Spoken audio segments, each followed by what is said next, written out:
Welcome, everybody, to the Museum of Sonoma County's program, Honoring the Dead. My name is Jeff NATHANSON. I'm Executive Director of the museum, and it's a pleasure to be online and presenting yet another virtual program in our continuing series of virtual programs. This particular program is presented in conjunction with our annual Dia de los Muertos, Day of the Dead exhibition. And in prior years, we've produced a very popular Family Day event that's attracted hundreds of people. This year, because of COVID, we're doing something completely different. And we're very excited to have you all joining us tonight. Having pivoted to a virtual format for our programs provides us with the opportunity to offer different kinds of content, such as tonight's. The online format also means that you can participate from home, and I'm pleased that tonight's audience of over 100 attendees includes people from all over the Bay Area and even some from out of state. So welcome to everybody. We're so glad to have you here. The exhibition, Dia de los Muertos, is being presented outdoors in our sculpture garden for the first time. The exhibition opened October 22nd. The last day is November 8th. And the regular hours are Thursday through Sunday, 10 a.m. to 1 p.m. However, we're doing something really fun, and that is on Saturday, October 31st through Monday, November 2nd, we are open evening hours. We're not open morning hours, only evening hours from 4 to 7 p.m. with special lighting designed by the artists to provide illumination for their installations. It's going to be beautiful. It's going to be spiritual. It's going to be really unique and wonderful. I hope you'll join us. However, we want to ensure the safest and most enjoyable experience possible. And so we are requiring masks. We are following all of the CDC guidelines, and we have protocols in place for social distancing and all of that.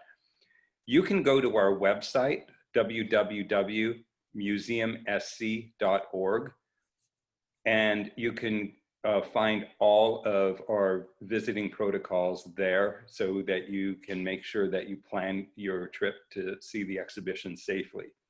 Also, brand new, we're really excited about this, there's a virtual tour of the Dia de los Muertos exhibition. Jenny is putting the link in our chat. And so you can just use that link to see the exhibition online.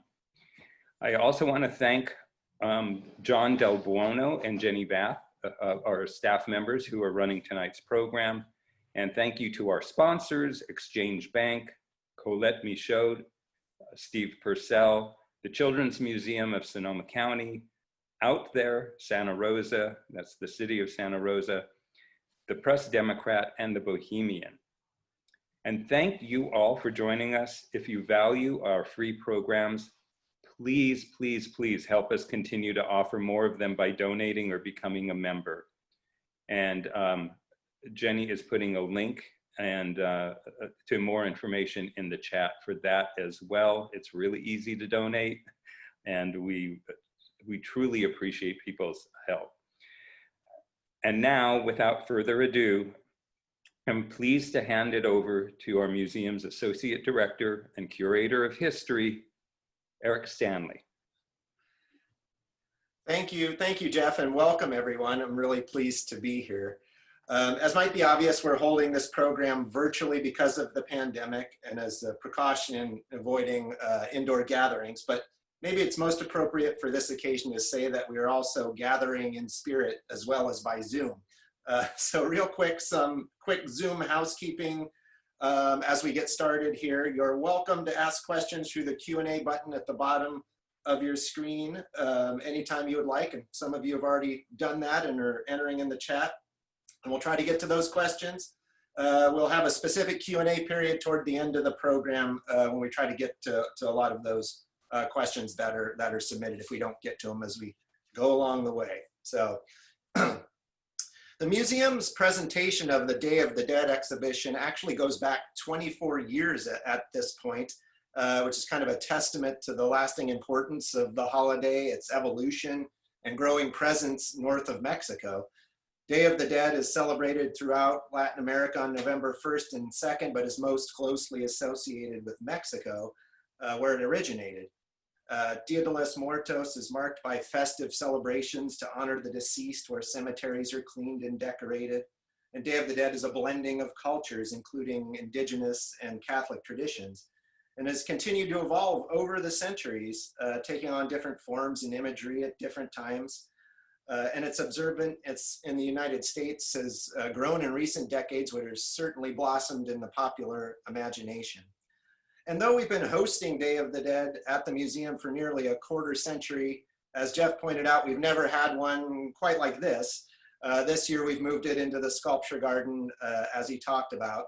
And in some ways, that placement gives it more of a relationship to traditional celebrations of Day of the Dead, which may take place out of doors in cemeteries and places like that. But the exhibition is also non-traditional, and if you're able to visit, you will see that there's clearly a strong influence of the events of 2020, the pandemic, on the exhibition itself, and that it uses elements of street art and other forms and to kind of give it this kind of outdoor presentation that we've got. But while the exhibition is focused on the Day of the Dead tradition itself, it's important to recognize that traditions of honoring the dead cut across all cultures. Day of the Dead is a testament to that in and of itself, with its multi-layered origins and continuing appeal and evolution. So this program really looks to explore several traditions of honoring the dead to give some context to our exhibition. And so I'm really excited and pleased to be here. And with that, I am very pleased to introduce our moderator, Alexis Boutin. She is the chair of the Anthropology department at Sonoma State University, and she is a bioarchaeologist, which I'll let her maybe explain a little more about what that means, but she's done archaeological field work all over in Turkey and Cyprus, Israel and Crete, and worked in the collections of the British Museum and the Hearst Museum of Anthropology, and was an editor and contributor to the book Remembering and Commemorating the Dead, recent contributions in bioarchaeology and mortuary analysis from the ancient Near East. Whew. All of which I would say gives her considerable insight into the human endeavor to honor the dead in many forms. So I'm delighted to turn the program over to Alexis to introduce the rest of our incredible panel. So thank you, Alexis. Thanks, Eric. And yeah, if you want a little light reading to put you to sleep, I can send you a copy of my book. As Eric said, I am a professor of anthropology at Sonoma State. I teach classes on archaeology and biological anthropology to both undergraduate and graduate students, a number of whom I think are here tonight. So hi, guys. So for my research, I study the skeletal remains of dead people, which is, I believe, why I was asked to moderate tonight. Sometimes these are people who've died recently, when I'm asked to do so by the Sonoma County Coroner's Office, but usually I'm looking at the remains of people who died in the distant past. And this discipline, the study of human remains from archaeological sites, is called bioarchaeology. So why do I do this, and why do other anthropologists do this?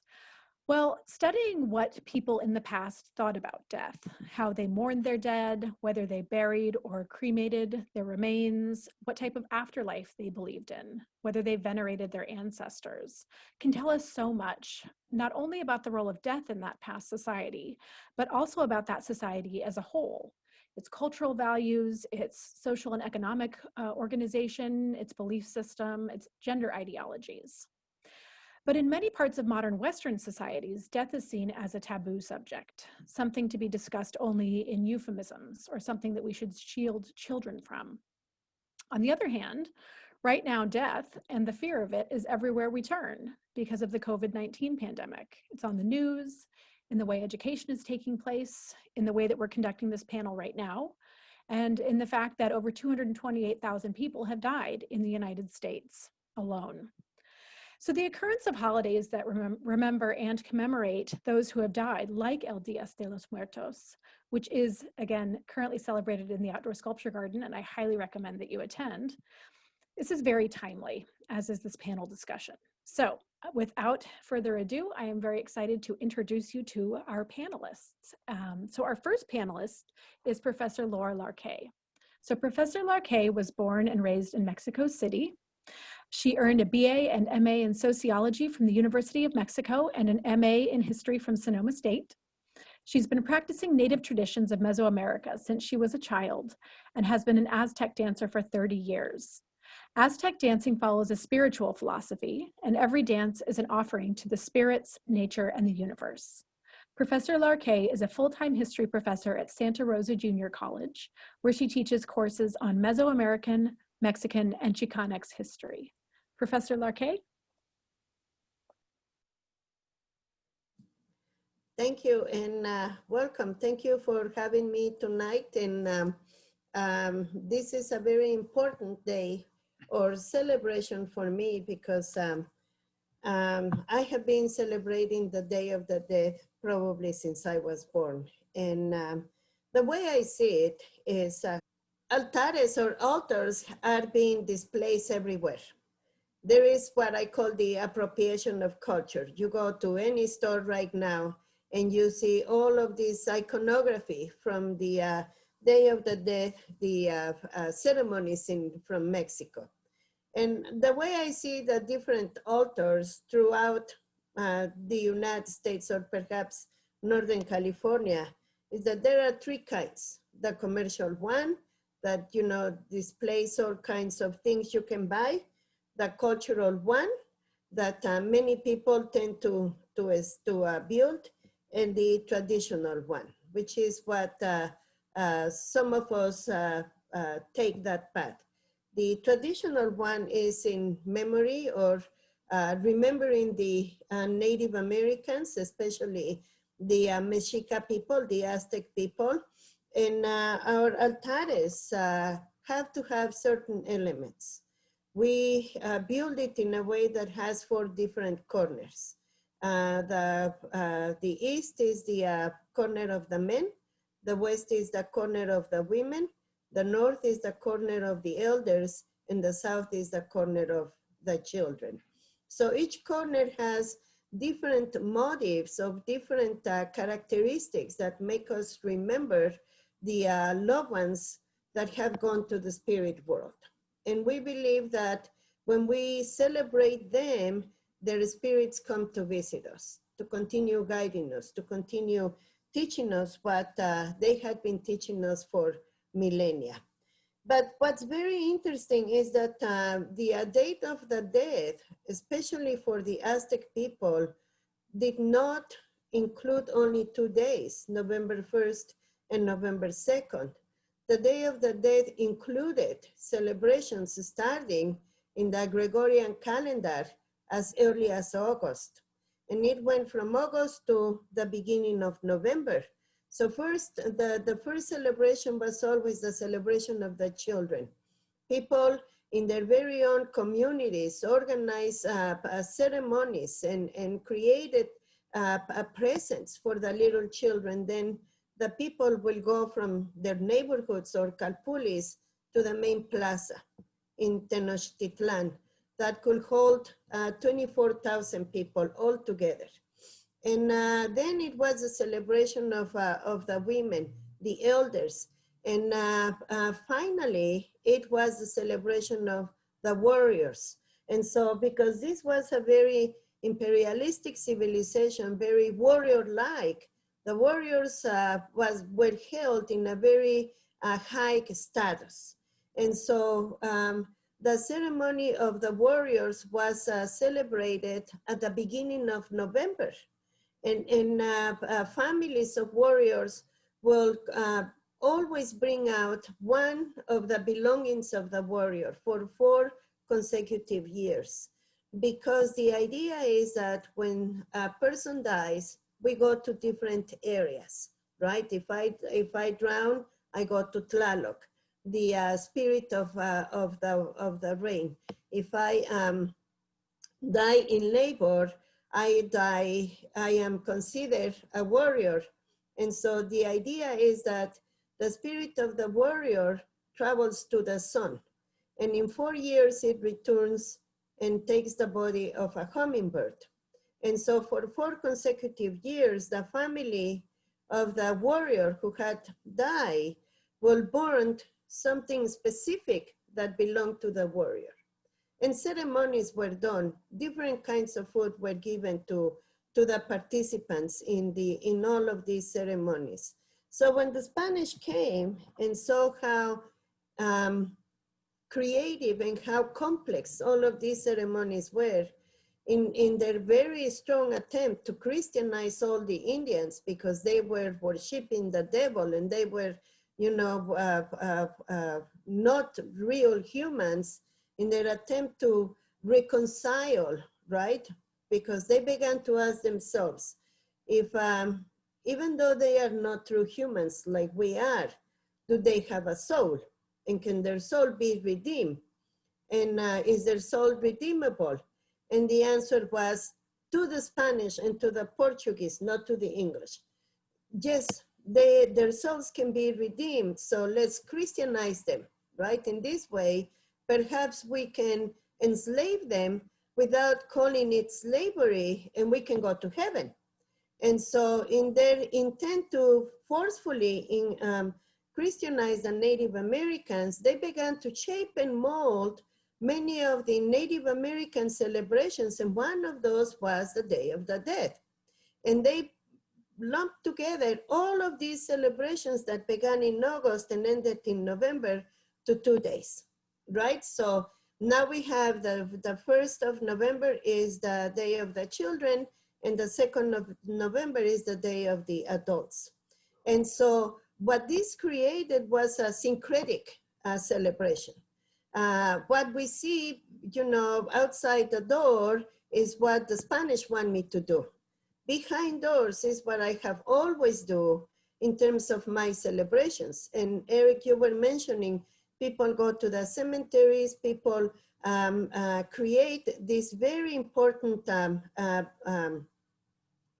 altares, right, with the arch. And I think John was going to put my pictures, but if I may, I can give you, if I can give you, oh, okay. I can give you a tour to my altar. So I teach history, and I always have this picture. I love this picture, and I have it in my syllabus for my Chicanx and Latinx class, because this is a very old picture, and it's showing how elaborate the altars can be. There is not like per se a recipe as to how people should build their altar. I always say it has to come from your heart. It has to come from your spirit. And in regards of what you want to celebrate, who you want to remember. And if we go to the second picture, you will see this is my altar. It's already built in my house, and I have 7 layers, because according to our traditions, our ancestors, when the body and the spirit separate from each other, the body goes to Tlaltecutli, our spirit of the earth, that is responsible for swallowing all of the human waste, all of the animal and nature waste, and transform it into energy or into food again. But the spirit has to go through 7 different levels of different places to be able to reach the spirit world. And so my older sister, whom I love so dearly, transitioned to the spirit world a little bit over a week ago. And so we are all mourning her so deeply. So this year I built my altar in memory of my sister. And you see different elements dedicated to her. This picture was taken, I think, Saturday or Sunday when I built it. And I have changed some things around. But one thing that is always important to have in the altar is light, real light from a candle. And it's important to have water, and it's important to have a dog. I mean, not a live dog, but representation of a dog, because in one of these levels that the spirit has to go through is a body of water, is a river. So the dog helps the spirit to cross the river. It's one of the first levels and continues accompanying the spirit throughout the different levels, guiding the spirit. And so that is why, if we see it right here, we have the dog. And I have a few dogs. Here is another one. And I don't know if we can make this bigger to show you how I have Tlaltecutli. I have different representations, and I try to do this. Here is another dog. This is the corner of the elders, right? My father, my mother, with my older sister in her quinceañera, and the turtle really represents the old time. And I will put Xiolotl, the spirit of the fire. At the very top, I have my incense burner, my saumador. And if we go to the other side, this is the side of the children, right? The south. And we always have different elements like rabbits, like frogs, and the owl are always guarding, helping the children through their transition to the spirit world. And right here, if you see, I have a hummingbird always guarding the warriors. So it has different elements, and I have always tried to build my altar more in the traditional way than especially the commercial or cultural, because we have plenty of those around Mexico, Latin America, the United States.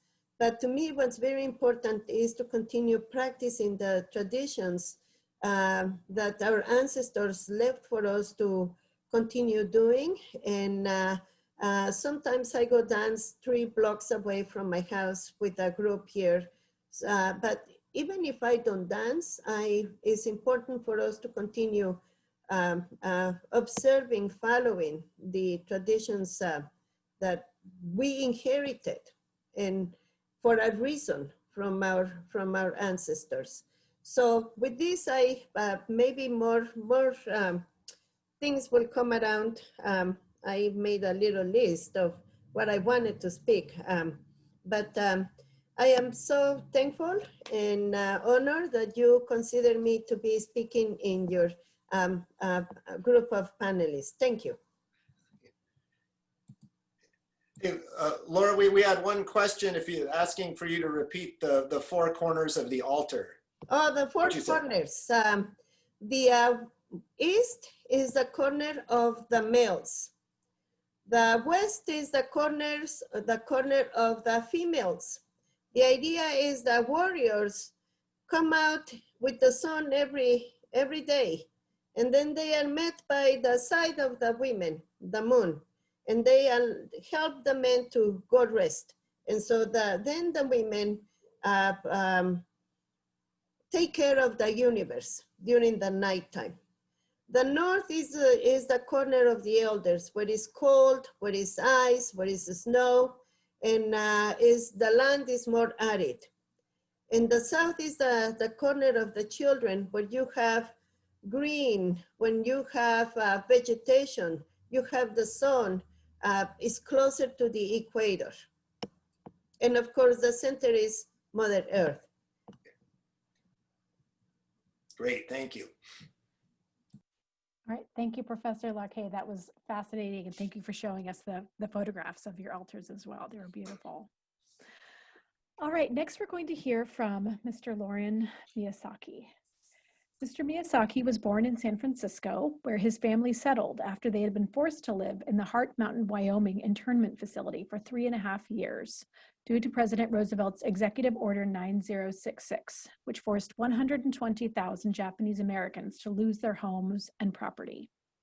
Mr. Miyasaki grew up in San Francisco and graduated with a Doctor of Pharmacy degree from the University of California School of Pharmacy in 1969. He spent 45 years as a practicing licensed pharmacist until his retirement 6 years ago.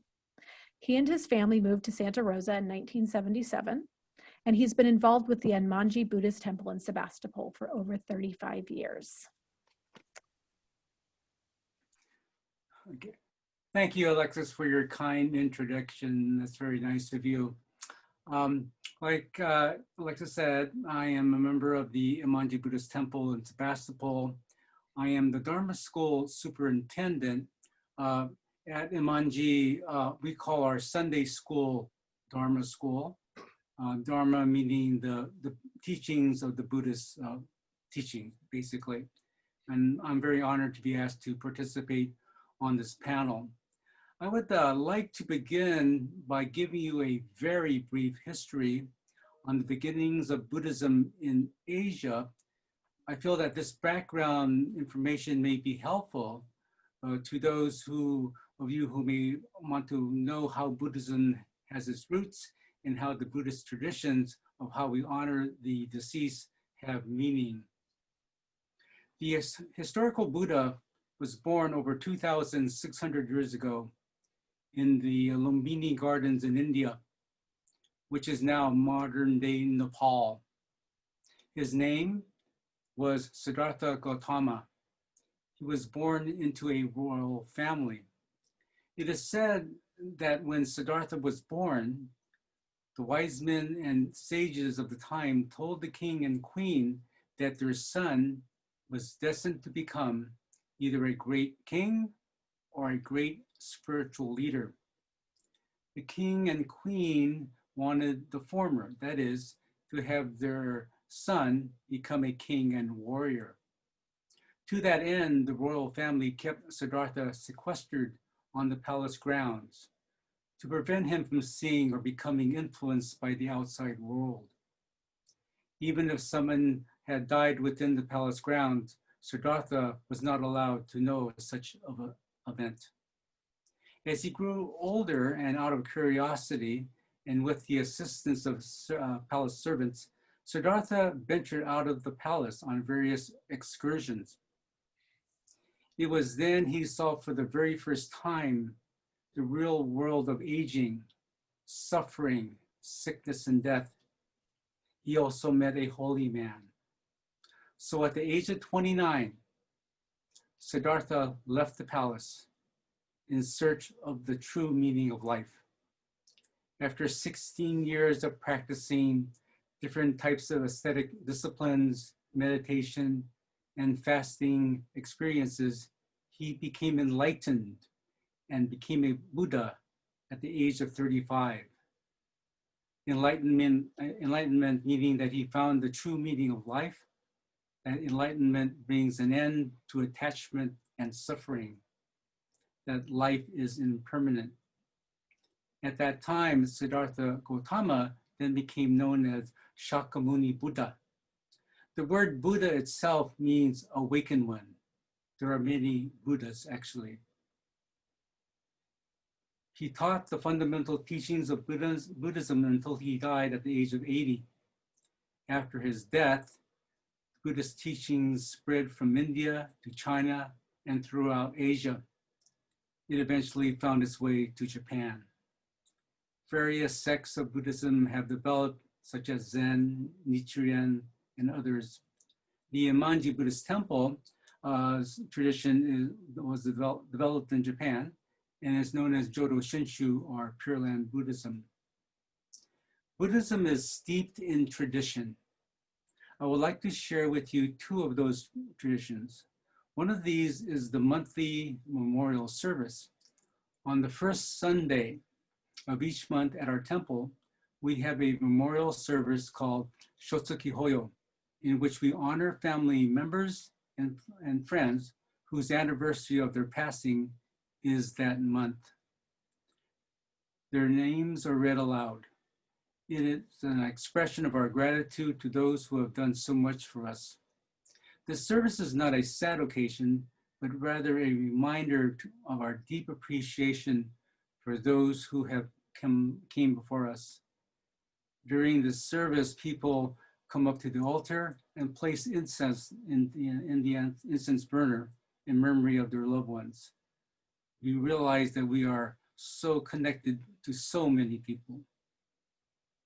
Throughout the centuries, a colorful tradition honoring our departed takes place in the summer. This is called Obon. It is a cultural and spiritual festival. At Enmanji's festival, Obon folk dancers dance outside on the temple grounds. The dances were yukatas, which are summer kimonos, or happy coats, which are long sleeve light jackets. Our Obon takes place on a Saturday evening, and so we have actually 4 nights of practice before that Saturday occurrence. We have taiko drummers that take part. Live music as well is played during the dancing. In Japan, Obon may be celebrated for 3 days. Although not an official holiday, many businesses are closed. Lighted candles are oftentimes placed on small paper lanterns as they are placed in the calm waters to go out to sea. The lanterns that we have at Enmanji that are lit at night help the departed come back to us as they light the way for their souls to return to us. Obon is a joyous occasion. The story of why we dance in celebration has been passed down through the ages. It is said that Mokuren, also known as Moggallana, was one of Shakyamuni Buddha's disciples. Mokuren had developed the amazing ability to achieve very high levels of meditation and could visit the various realms of the spiritual worlds. One day, while gazing upon the celestial realms in his meditation, Mokuren thought of seeing how his dearly departed mother was doing. To his shock and dismay, he discovered her not in a heavenly realm, but suffering in the hell of hungry ghosts. Everything that she put to her mouth burst into flame. Mokuren ran to the Buddha and asked him why his beloved mother was in such a terrible place.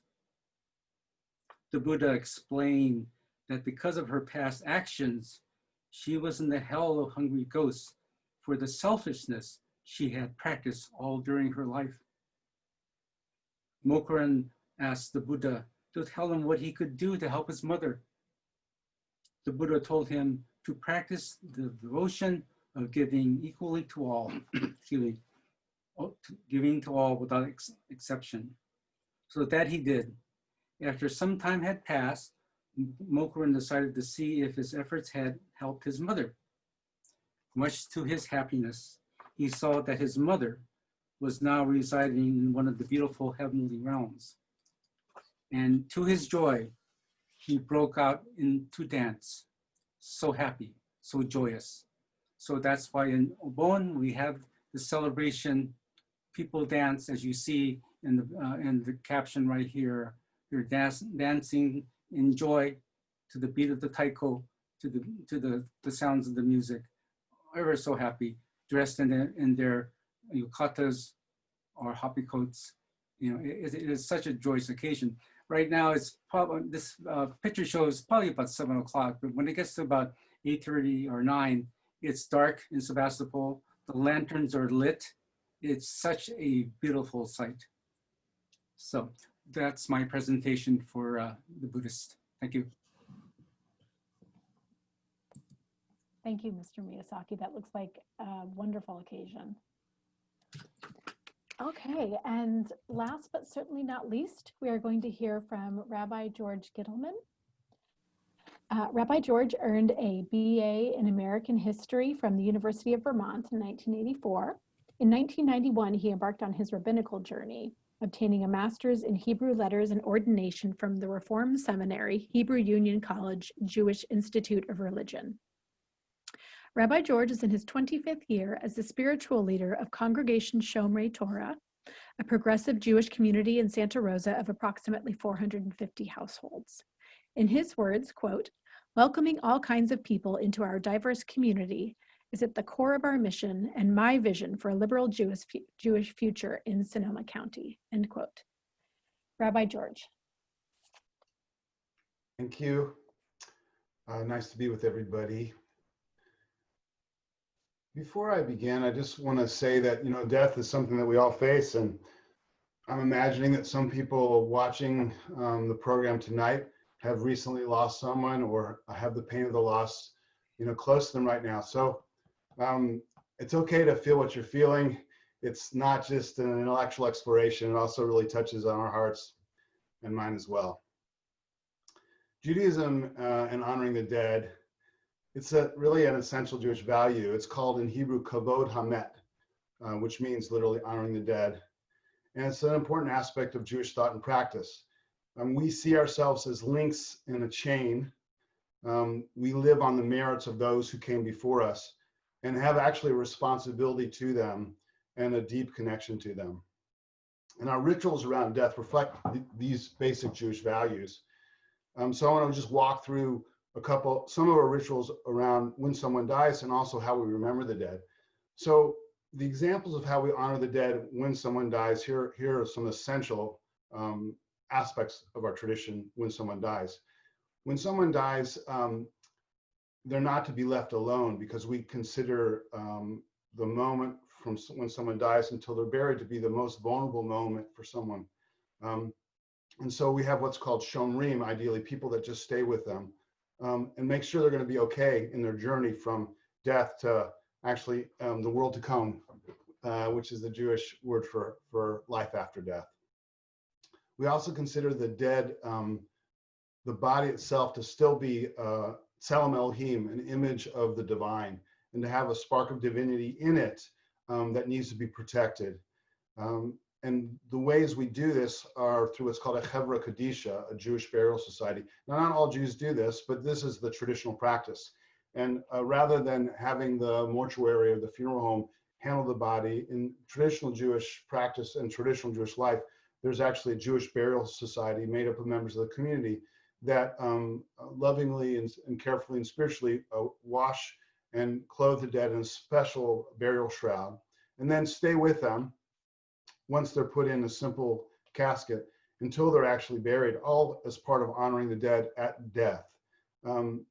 We also don't embalm for the same reason. We don't think, and I want to recognize that these are, as much cultural norms. They're not what's right or wrong. It's what Jews do. And it's really the religion and culture of the Jewish people, not necessarily the way to do it. It's the way that traditional Jews do it, though. So no embalming, because that's also considered not to be honorable to the dead. And no viewing, because we see the dead body as only a shadow of the living person. And so we don't think it's honorable for them to be viewed by people because they're simply not themselves and they're quickly deteriorating. That's also why in honoring the dead, we move to bury fast, because we recognize that that image of the divine and that person we love is quickly turning back to the earth. And so to honor who they were, we want to move fast to burial, both because of the decomposition of the body, but also so that mourning can begin, because part of the Jewish way of honoring the dead is to mourn. So funerals are an essential part of honoring the dead. And the centerpiece of a funeral really are eulogies. And the guiding light for eulogies are they should be honest and kind. And we consider that all part of honoring the dead. So those are some of the things, or some of the ways we honor the dead in death. One last thing is we bury instead of, say, cremate. Though many Jews choose cremation, the traditional view of cremation is also not a way to honor the dead. And post the Holocaust, there's another level of distaste in the traditional Jewish world for cremation. Having said all this, this is not necessarily what Jews do. This is, though, what the tradition teaches. So those are ways we honor the dead in death. Then what happens after someone dies? We have a series of rituals that continue to keep the memory of that person alive. So the mourning process in Jewish life is considered approximately 11 months. So the first week is the most intense. The next 30 days is considered also an intense part of mourning. And in that period, we really understand that we're not ourselves and really reduce our interaction with the world outside of ourselves. And so the Jewish community traditionally comes to the mourner and expects very little out of the mourner. Then that mourning period continues for another total of 11 months, and it ends with the unveiling of the tombstone and having a matzeva, a marker for someone who's dead in a cemetery, is also another way we honor the dead. After the mourning cycle, we honor the dead through what's called yahrzeit, which is the anniversary of the death. So every year at the anniversary of someone's death, traditionally you would gather with a minyan, at least 10 people. You would say Jewish prayers, including a couple prayers, one of which is called Kaddish Yatom, Mourner's Kaddish, and you light a candle called a yahrzeit candle. That's another way we honor the dead. And then 4 times a year in the traditional Jewish world, there's a service called Yizkor, which means to remember. And so 4 times a year, during the year, you have a special service. And the whole purpose of the service is to remember all those we have loved and lost through prayers and special other things that we do, like light a candle, come together in a group of 10 or more people. So those are some basic practices in terms of honoring the dead. On a deeper level, I would say the most important thing we do in honoring the dead is to incorporate what's good and lovely about them into our lives, so that they live in us as a blessing. And what we say when someone dies and we're remembering them is Zichronam lebracha. May they or may he or may she be remembered for a blessing. And in that way, we honor the dead because we take what is good and lovely, important about them, we make it a part of our lives, and they live on through us as a blessing. We also traditionally attribute what we learn from the people we've loved and lost. So I'm a rabbi. I've been serving here for 25 years, and I've had many teachers over the years, and I had many teachers in college and in graduate school and in rabbinical school. And I remember them. Sadly, many of them are gone. So you'll hear me say, I learned this from Rabbi Hanan Brichto, may his memory be for a blessing. And then I'll teach what Rabbi Hanan Brichto taught me as a way to honor him and bring his teachings forward into the present. And, you know, the longer I live, the more I find myself remembering and honoring my dead teachers who made me who I am in so many ways. And the last thing I want to say is we have a phrase that sums up, I think, what it means in Judaism to honor the dead, and it's called keeping faith with those who sleep in the dust. And that really brings together all the threads of honoring the dead, remembering them, appreciating them, bringing forward who they were into the present and then into the future. So there's a little bit about Judaism and honoring the dead. Thank you. Thank you, Rabbi Gittleman. It's so interesting to hear what some of the common threads are between the different traditions of remembering the dead that the 3 of you have spoken about tonight. And also to hear how some of those traditions have changed over time. One of the things that I teach about is how our species, Homo sapiens, has been intentionally burying its dead for at least 100,000 years. But clearly human beliefs about death have diversified and changed enormously over the millennia. So I want to ask you 3, has your cultural or religious group's practices surrounding death changed in significant ways, maybe more recently during your lifetime or just in the last generation or 2? So I would be happy to address that because in the Jewish community, especially the non-Orthodox Jewish world, things have changed quite a bit. I would say cremation is a really common Jewish choice, even though Jewish tradition doesn't embrace cremation in any way. Many Jews choose cremation, and most non-Orthodox rabbis, including me, find a way to help families who choose cremation to honor their dead. So that's a major change. And then just the practicalities of religious life. We do have a Chevra Kadisha in Santa Rosa, a Jewish burial society, and I'm very grateful to them.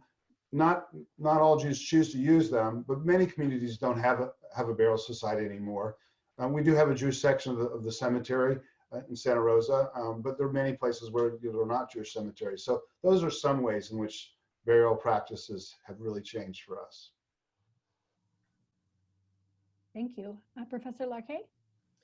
It's so interesting to listen to Rabbi Gittleman speak, because there are so many similarities between how we view death and how we proceed to honor those who have gone to the spirit world. And it's something very sacred. I agree with you, Alexis. Within humans, even though we were, just barely getting off the trees, we began to contemplate the two main questions. How do we come to exist, and what happens to us when we die? And I always tell my students, now we know exactly how we come to exist, but we're still questioning what happens to us when we transition to the spirit world. And it's very sacred. In Mexico, I can only speak for Mexico. The great majority of the people now is Christian Catholic, and a funeral always happens where family and friends come to honor the person who have died, and prayers happen, many candles, and the very next day the person is buried. But now people are also, like with the Jewish community, are resorting more and more to cremation. And the person is remembered specifically for 9 days after the person is buried. And prayers are done on behalf of the person. But then at the same time, there is this celebration. In addition to mourning, we celebrate after each prayer every day. People remain behind to have food, to share drinks, coffee, tea, atole, etc. And every year, the family goes to the cemetery to pay tribute. In addition to the day of the death, in the anniversary of the death, people go to the cemetery. So it's very interesting how we continue celebrating and honoring the death. And in the past, when the people died during the pre-Columbian time, people were wrapped in a cloth, and often were put in a position of a fetus, like being in the womb, and were put in containers made out of clay with water, because the idea is that we come from the womb, the mother, we are in liquid for 9 months, and then when we transition, we go to the womb of Mother Earth. So you see those different practices, and in so many ways we're still doing it, right? We wrap our dead ones, not in cloth per se, but in their regular clothing. Thank you. Mr. Miyasaki? Yes, I'm really noticing that all the cultures use candles for a very meaningful way. In Buddhism, after we have our Obon festival, which is a Saturday, the next day we have a service in the temple. It's called Hotsubon. And this service recognizes the people who have lost a loved one since the last Obon of the July of the previous year. And what they do, we call out the name of the deceased person, and a family member will walk up a candle from the rear of the temple to the front, hand the candle over to the minister, who then places that lighted candle on the altar. And some years, there are many candles. It's sad, but yes, it's something that we recognize. But you see the candles say lit for the whole service. So if you listen to the talk by the minister and you see the candles burning, it reminds everyone of our loss, and in Hotsubon, this is their first obon since the last one, and it's quite touching, and it's sad, but also joyous in a way that we remember all of those who mean so much to us. Yeah. Just to draw a couple parallels from my research, in the Bronze Age ancient Middle East, it was quite common for infants and children to be buried in a fetal position inside ceramic vessels. And the idea is that that also represented the womb. They were kind of returning to the womb from whence they came. And then speaking of light, we often find, maybe from the Roman period in the Middle East, lots of oil lamps in tombs, in the large, in some cases, communal tombs, and from the Iron Age as well. So that idea of light, of continually burning light, is very important as well. I think at this point we can see if there are any questions from our audience. So we do have one question. It is for Laura. And they're asking, my father died 16 years ago. He was 38 years old. Would his picture be placed with in the older relative corner now? No, because he didn't die old. See, my mother died when she was 90. So I have her picture in the elders side, the north. I will put his picture on the east side, on the east of the men, because he didn't die old. That's what I will do. But again, you know, you put the picture where your heart tells you. Okay, so if other people have questions, feel free to put them in the question and answer chat. I guess another question I could ask you all, are there any misconceptions about your particular religion or culture's traditions regarding death or beliefs about death that you would like to clear up or address, something that you commonly hear?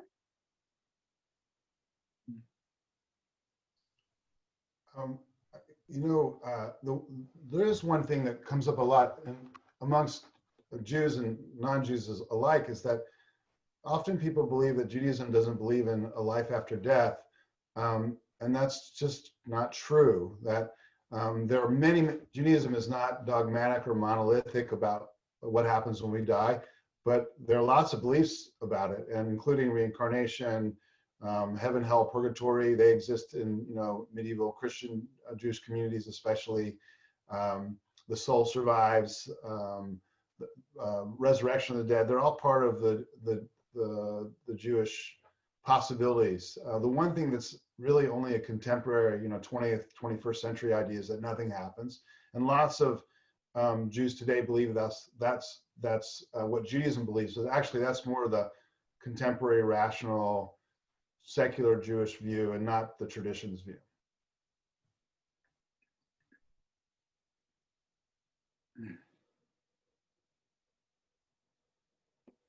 Professor Miyasaki, I'm sorry, Mr. Miyasaki or Professor Larqué, anything to add to that? I'm sorry. Oh, well, in the Jodo Shinshu religion that we follow, we don't look at this as that we have a heaven, like in a Christian sense. That we believe is that our souls of the departed go to nirvana, or Pure Land. And the souls of the departed, when they go to nirvana or Pure Land, they become enlightened. And there, all ignorance, attachment, and suffering is gone. That is the thought. But the souls now being enlightened, they do not remain there. It is thought that they come back to us. They come back to us to give us guidance and true compassion for us to live our lives in the best way possible. This is what the thought is in Jodo Shinshu Buddhism. Yeah. Mm-hmm. That is very interesting, because in the Christian faith, you either go to heaven or to hell or to limbo. Mm. But in the Native American philosophy, there is no such a thing as heaven or hell. There is only this dimension and the universe and the spirit world. So when the person dies, in the body and the mother and spirit separate, the body and the spirit separate, that is a reason for the 7 layers or the 7 levels in which the spirit has to travel. That's the journey. Because as the spirit begins to travel to the spirit world, begins to unlearn everything that the spirit learned,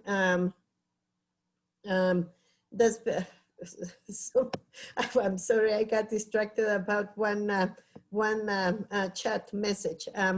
The spirit takes some time, you know, actually 41 days to get to the spirit world.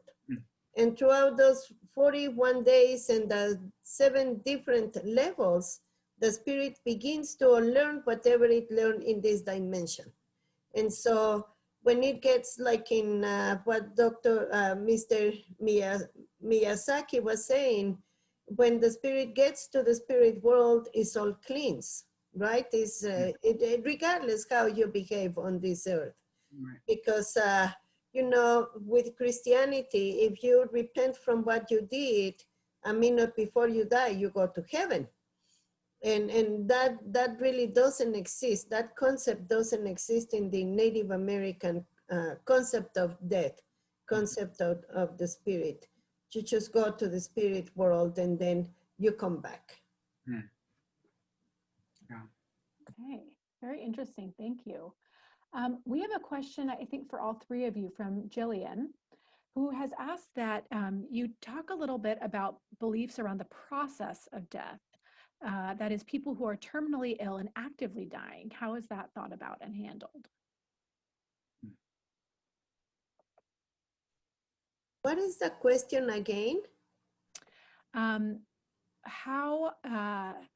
She's asking you to talk about the beliefs around the process of death, so death and dying specifically. So if a person is terminally ill and actively dying, how would your cultural or religious tradition help or support or regard that person? Mm-hmm. Wow, that is individually, I think, to every family, right? Because when we knew my sister was going to transition, I went to visit her. And when I came back, I knew she was not gonna last a long time. So I immediately built a small altar for her, you know, with a few things, her picture, some food, some water, the little dog and flowers, so that her spirit begins to find its journey to the spirit world with light, food and water. I guess you tell the person it's okay to leave, you know, because it will be selfish for us to try to keep them here. You know, there are so many ideas. People think, oh, they don't want to leave because they want to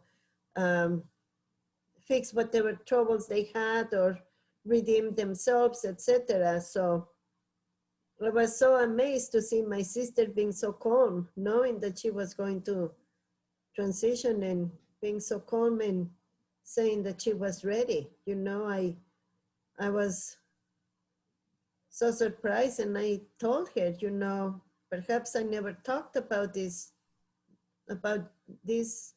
about you in this way before, but I think that you are a very old spirit. You have been around for millennia, because how come you are taking it, right? Instead of crying and making a big deal. She was very calm, so I admire her. In sum, my thing is every family deals with it in many different ways individually, besides religion, besides, you know, whatever philosophies we practice. Thank you. Thank you for sharing that story. Yeah, that's Rabbi a touching Gittleman? story. Mr.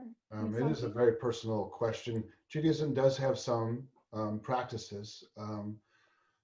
When someone enters the dying process, they're actively dying. There's a Hebrew term, it's called become a goses, which means they're really, really actively dying.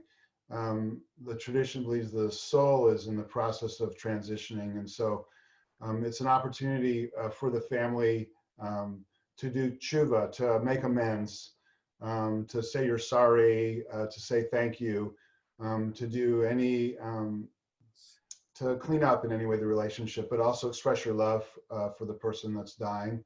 And then it's also an opportunity for the person who's dying to do the same for themselves. And there's actually a prayer ritual called vidui, which means confession. It's not really a last confession as in Catholicism, but it is a final opportunity for someone to say, look, I did the best I could. Please take what was good and forgive what wasn't so good about my life. And the person can do that themselves, or someone can do that for them if they're not able to do that. And then traditionally you would stay with the dying person, not have them be alone. And that's what makes COVID so rough. I mean, I'm just so sorry for so many people that are suffering and dying alone. It's heartbreaking. But ideally you wouldn't have to be alone. And then when the person actually dies, you light a candle that symbolizes their soul, which is in transition, and put it at the head of the bed. And you say psalms and some other prayers to help the person transition, but also to help the people that survive them. So that's just a little bit about how Judaism would approach end of life. Thank you. At one time, someone asked one of our ministers, why do we die? The answer is because we are born. As simple as that. We die because we are born. And life is a continuum of, we just don't know what it presents. We have to deal with the now, the yesterday, and definitely tomorrow is, we just don't know what it's going to bring. But we have to deal with all that, and that's why we die, because we are born. It sounds, wow, when you think about that, geez, what can you do now? And as far as in our faith, when someone is at the end of their life, what we can do is the minister will go to the bedside and chant. And chants that the people, especially if they're old, they've heard these chants all their life. And they just close their eyes and they have the minister do what they call a pillow service, in which the chanting takes place. And the recipient hears these chants and brings them back to peace, because they've heard the chants all through their life, and gives them comfort at that time. Thank you. We actually have one question for each of you, so maybe we can go through those now. George, there's one for you, and I think this is quite relevant to the time we're living in right now. This is from Peter. Given that so many families are living far away and need time for travel and to make arrangements, quick burial might not be possible. How does that work with the Chevra Kadisha? Good question. In general, quick burial is a challenge in places like Santa Rosa, just because the city is not set up to move. City and county don't move that fast. So quick burial for us would generally mean maybe 48 hours, but often more like 72 hours, which is not ideal for Jewish tradition, but just the facts of life here. And then the tradition itself allows for time if family members need travel time, if someone in India or Europe. The thing that the tradition doesn't allow is for someone to say, look, it's inconvenient for me to miss work, so can you keep grandma on ice? I'll work the week and I'll come next week, and that's what works for me. That's a really common practice, but not sanctioned Jewishly. So I'm often working with families to try to find a balance between the time that's necessary for people to arrive and be there, and for a relatively quick burial to happen. And people make their own personal choices. In the non-Orthodox Jewish world, people find their place within the tradition, and my job is to be a guide more than to tell people this is what has to happen. So I just, we work to make it so that the meaningful people are there, and then people make their own choices about how long they need. But the general principle is that death is inconvenient, and it's supposed to be that way. We're not actually in control like we think we are. And the way you honor the dead is to put your life down for a moment and recognize that the fabric of your family's been rent, and that a loved one's now gone, and you can actually be normal and just go to work. You could, but that in a Jewish framework would not be good for you, or a way to honor the dead. So yes, it's inconvenient, and we move as fast as we reasonably can given all the circumstances. I saw also a couple questions about Judaism and cremation, so maybe I could just quickly touch on those. The reason why Jewish tradition does not believe in cremation is because it doesn't believe that cremation is a way to honor the dead. It believes that burying the dead is what the dead needs, that the body goes back to the earth and the soul goes back to God, in simple terms. And so that's in general why cremation is not a traditional Jewish choice. And then after the Holocaust, where so many people were cremated in crematorium, that adds another layer of distaste from the Jewish traditional perspective. Having said that, lots of Jews choose cremation, and many rabbis like me help families who choose cremation to honor their dead and to remember them. And Rabbi Gittleman, as long as we've got you here, Alyssa also did ask that you mentioned the first 7 days after death are the hardest, and if that's the period called Shiva.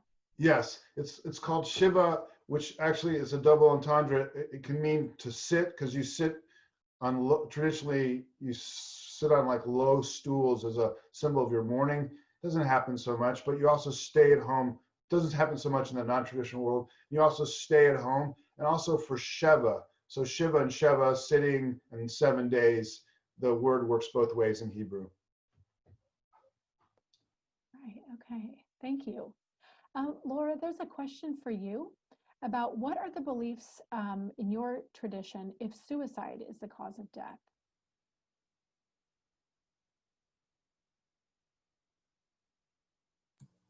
Is the same transition. It's a very similar transition. The belief is like what Rabbi Gittleman was describing. In our tradition, we have what they call a novenaria. Once they are very similar, because the body, at least in Mexico, has to be buried the day after the person dies. You know, like you have the funeral, and the very next day, or the most 2 days after, the body has to be buried. And then the novenaria begins, right? The nine consecutive days of mourning. And when people pray and lit candles and, you know, believing that the body is going to the earth and the spirit is going to wherever the spirit has to go. But the idea is that when a person commits suicide, the spirit is in so much pain that cannot handle anymore being on this dimension. And it's actually a very drastic way to live, because when the person is dying, the spirit comes to the knowledge or the idea that it's probably the time to separate, right? The body and the spirit. And even after the person dies, the spirit tends to go back, lingers in our dimension for a few more days, and is trying to go back to where the person was living or dying, where the person was the last few days. And when the spirit realizes it's no longer here is when the journey begins. But it's a very shocking way when the person commits suicide or dies, let's say in a car accident or all of the sudden, because he's not allowing the spirit to recognize, to understand that there is no more body to go to, right? Because we believe that the spirit comes and goes. The spirit is not always inside. The spirit comes and goes, and it travels during the night, you know, to different dimensions, during the day to different, through the universe, right? And when the spirit is kicked out the body, or it happens to be out the body, and the person dies in such a way, is very painful. But the transition is the same. The spirit has to travel has to journey to the spirit world. And the person is mourned the 9 days, or if you are Christian, 9 days, if you are Native American, 41 days.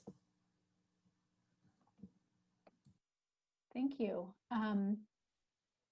Mr. Miyasaki, so two questions for you. The first is from Juliet, and is wondering, how was it that the son helped his mother's spirit out of the realm of the hungry ghosts? Oh, so Mokuren, who was a disciple of the Buddha, he too, during his life, was not a very giving person. And the Buddha knew this. So when Mokuren, in his meditation, saw his mother in this realm of hungry ghosts, and he saw his mother, in a way he saw himself.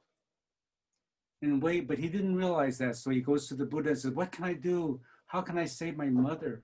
And so the Buddha in his wisdom says, Mokren, give, be generous. Start that process now. And in a way, and if you do this, we'll see what happens. So the Buddha knew this, being he's so wise, that the mother was in the hell of hungry ghosts, and Mokren, his disciple, him too, was not a very generous giving person. And so there was a lesson there. So when Mokren decides to do his duty and honor the Buddha's teaching of giving, and when you give in Buddhism, you don't expect anything back. You give from the heart.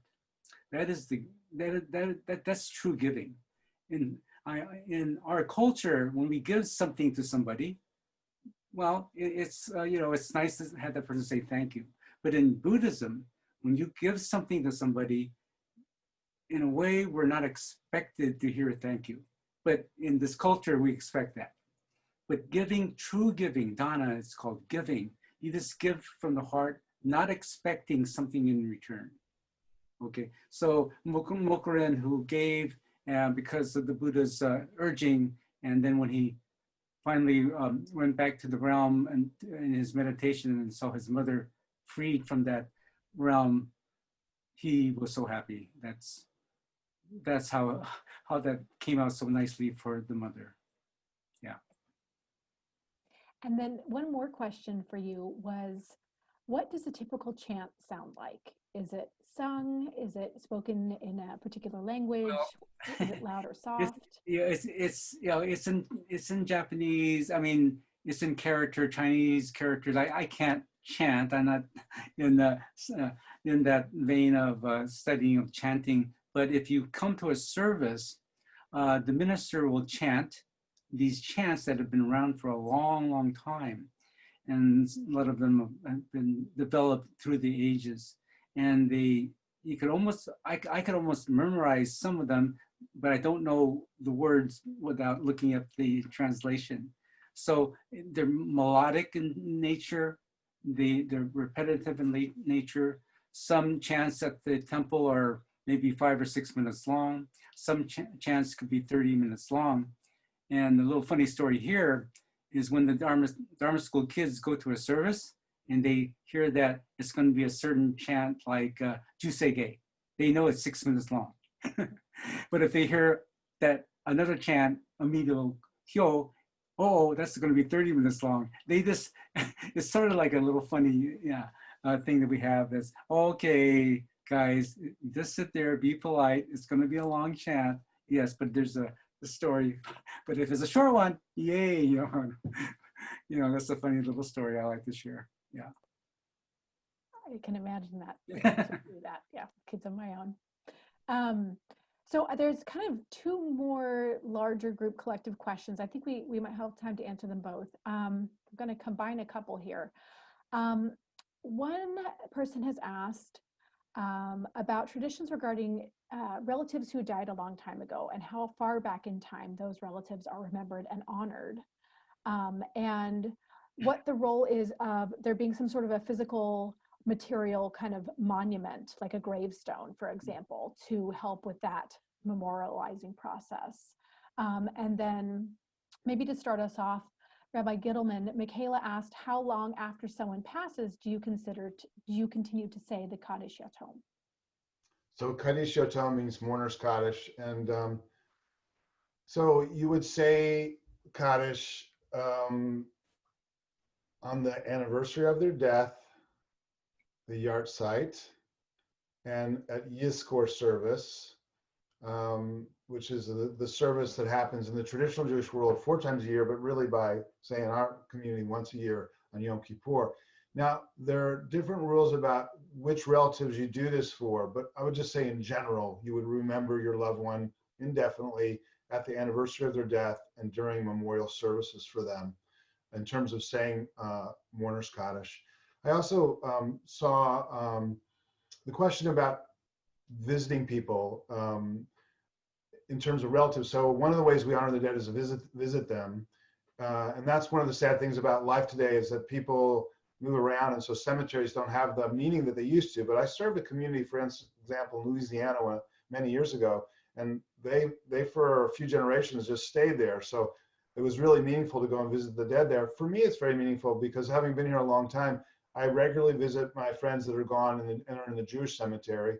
And once a year, we have a cemetery service where we go and actually have a service, and we walk around, and I tell the stories about the people that folks don't know anymore, but who are buried there.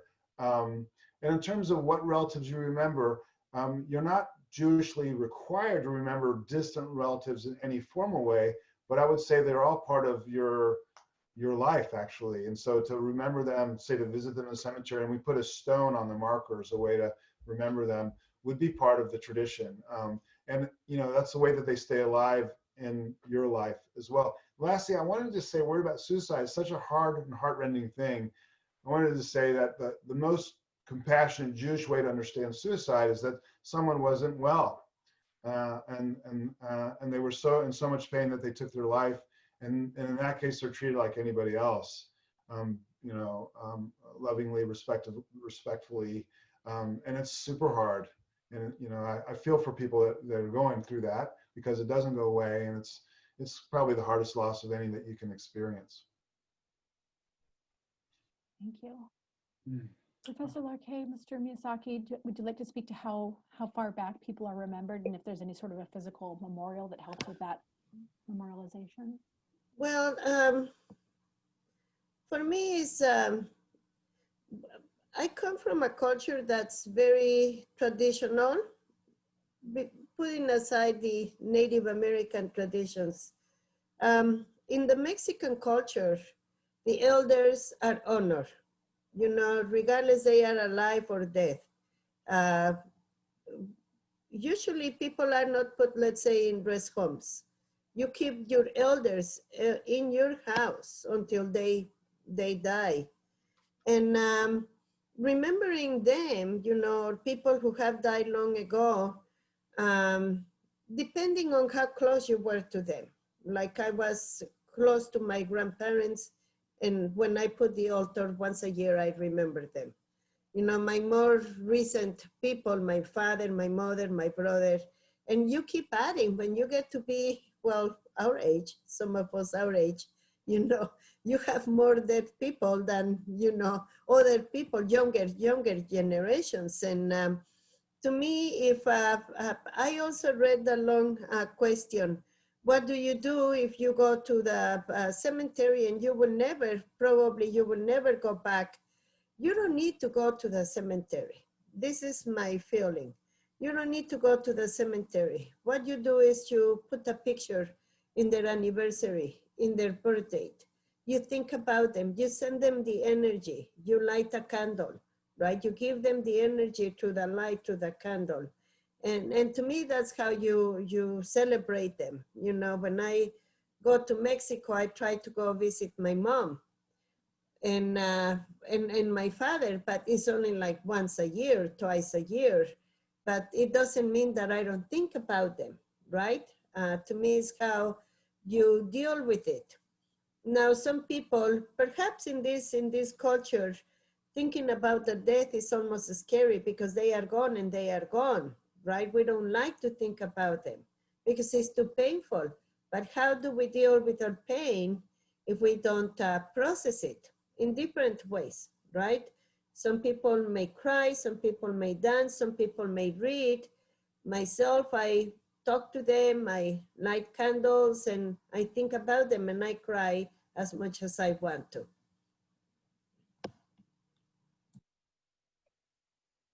Thank you. Mr. Miyasaki, did you want to respond to that as well? I can respond a little bit. When Siddhartha Gautama became Buddha and became known as Shakyamuni Buddha, his first sermon, we call it sermon, was about the Four Noble Truths. The Four Noble Truths. And the first noble truth says, we all experience suffering. So in the case of the person who committed suicide, there is suffering, deep-seated suffering. of all types of reasons. But the saving grace here is that person can be saved if he believes in the Buddhist teaching, that he can also go to Pure Land and Nirvana, even though he was suffering. So the Four Noble Truths of Buddhism, number one, that we all experience suffering. The second truth is the cause of suffering is craving or attachments, because of the three poisons, the poisons of greed, anger, and stupidity. The fourth noble truth, that we can end this. We can end this. We can end this suffering by the fourth truth, by following this something called the Eightfold Path, in which we understand right understanding, right intention, right speech, right action, right livelihood, effort, mindfulness, and right concentration. So the Buddha taught this Eightfold Path to give us the reasons to go to nirvana by practicing these practices. And these practices are very difficult. We are human. We are subject to all kinds of challenges, biases, everything in our lives. And that's the difficult thing, to see ourselves and to let go of these discretions is so difficult by being human. And in the Buddhist world, there's only one, historical Buddha that was born over 2,600 years ago. All this time, mankind cannot equate that, in the Buddhist sense. Okay. Thank you. So I think we'll have one more question for that's open to all the panelists. So Katie was asking, for people who want to respectfully participate in ceremonies like celebrating El Dia de los Muertos or Obon, what are ways to participate and appreciate the traditions but not appropriate them? Well, in terms of Obon, that happens at Enmanji traditionally every July. Everyone is welcome. You don't have to be Buddhist. You don't have to, you just, people come. In fact, when we have our Obon festivities, there's a couple of hundred people in that parking area. And they have come, like I mentioned, to practice the dances. Some very young to the very young at heart. Some for the very first time. We welcome everyone to be there to appreciate and show their feelings for their loved ones, no matter what denomination, what religion, just to be there, and we're all together. So for Enmanji in July, who knows what's going to happen this year? I mean, this past July, we didn't have Obon, but if you're in the area, if you go to our website, you'll see when it happens, and it's a beautiful, beautiful, meaningful festival. I sure hope it can happen next year. Yeah. I would love to come. Professor Larqué or Rabbi Gittleman, any thoughts on that? Well, I have truly enjoyed listening to Rabbi Gittleman and Mr. Miyasaki, because I have learned a lot. And I have known the generalities of Judaism around it, and, the birth of Buddha and the transitions, etc. But I would never try to start doing what they have been doing for generations. And Rabbi Gittleman said something very important. When the family member or the friend or the relative is dying, it's almost inconvenient, right? We have to put our lives in a halt to take care of the person who's dying. And we don't tell them, oh, I have to work today. Can you die tomorrow? It really doesn't work that way. But to me, it's very similar to that. If I want to learn about the Jewish traditions, I'm going to start attending their services if I am allowed. Be quiet and be very respectful, and not try to give my opinion, and not to say, well, I'm not gonna do the candle or whatever they do for several days because I have a meeting at 3 o'clock or I have to go on vacation. what I see, and that question is very appropriate. The fear that people have with cultural appropriation, especially with the Mexican Day of the Dead, is that when I see it, I like it, but I am going to try to shape it to where it fits me best, right? To shape it to the way I like it. And it doesn't work that way with culture, especially with old traditions. If I cannot fit myself and adapt myself to what they do and be respectful and feel honored, I better leave it alone. That is my idea. And when I started participating in the Aztec dances, and I saw a question, is there a specific dance for the dead? Not necessarily, which is very interesting. But when I started attending, you know, I was told, if you want to join, these are the, you know, requirements that you have to follow. Do you think you can do it? And you have to do a real assessment as, do I want to do it? Can I do it? It's not whenever I want to or whenever it pleases me. Is how do I shape my life and my beliefs and my everything to start following what I want to do, adopting myself to it instead of adopting it to fit my needs. That's how I see it. Yeah, exactly. Being a good listener and showing respect. Those are great places to start. Rabbi Gittleman? I think it was really well said. You know, much of Judaism is for Jews. So unless you want to become Jewish, or unless you find yourself going to a Jewish funeral, it would be something for you to observe maybe, but probably not practices that you would necessarily do. I think the wisdom in the tradition that when someone dies, your life is turned upside down and you need to mourn, and it takes like a year for that process really, in many cases, to work itself out. Not like you're all better, but like usually in a year your life knits back together. You can take some of that wisdom and it's universal, but the practices are particular to Judaism and they're for Jews. So I'm not sure how other folks would appropriate them in a way that makes sense.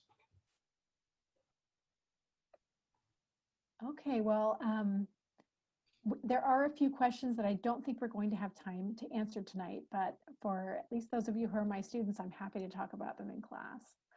I think we are going to wrap things up. I just want to say how grateful I am to live in this community with such knowledgeable people who are so generous with their experiences and sharing their knowledge with us. So thank you so much for that. I have learned so much, and I hope to meet you all someday in the flesh, so to speak.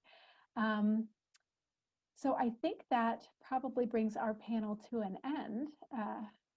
Rabbi, would you like to? Well, I just want to thank the panelists. It was really lovely to be in dialogue with you. And also want to just say, this is a challenging subject and people are welcome to reach me for whatever reason in regards to any of the stuff that we covered that I can help them with. And they can find me through the synagogue, congregation, Shomrei Torah, call via the office and set up a time to talk to me.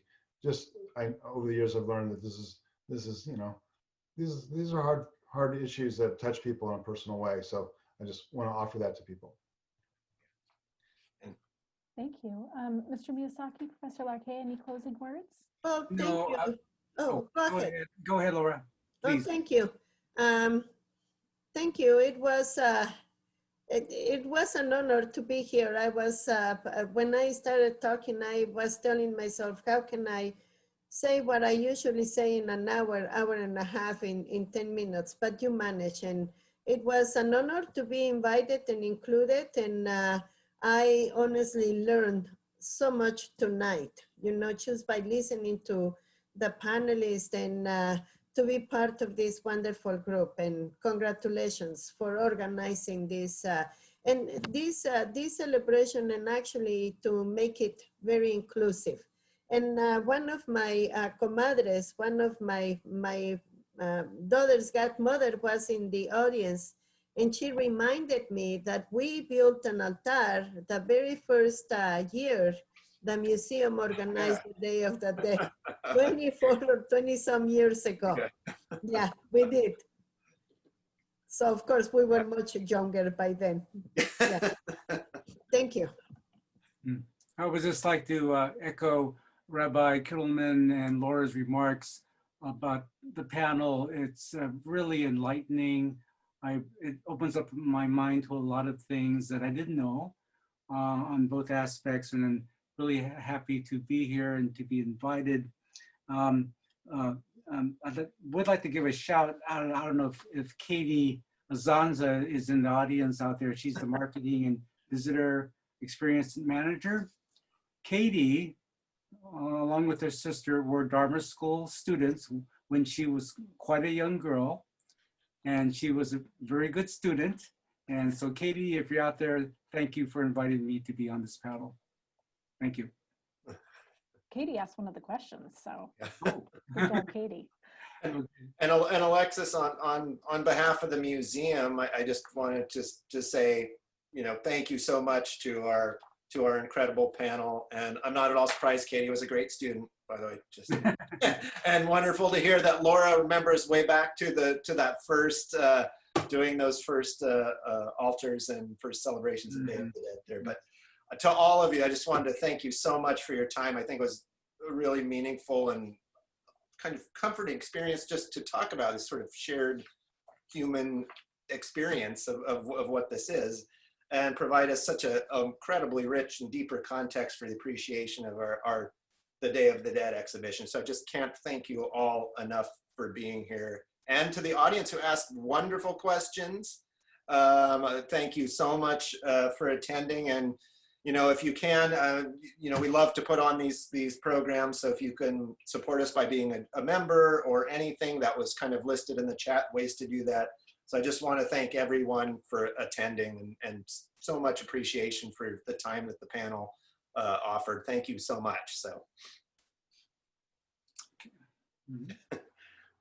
thank you, everyone. Have a wonderful evening. Thank you.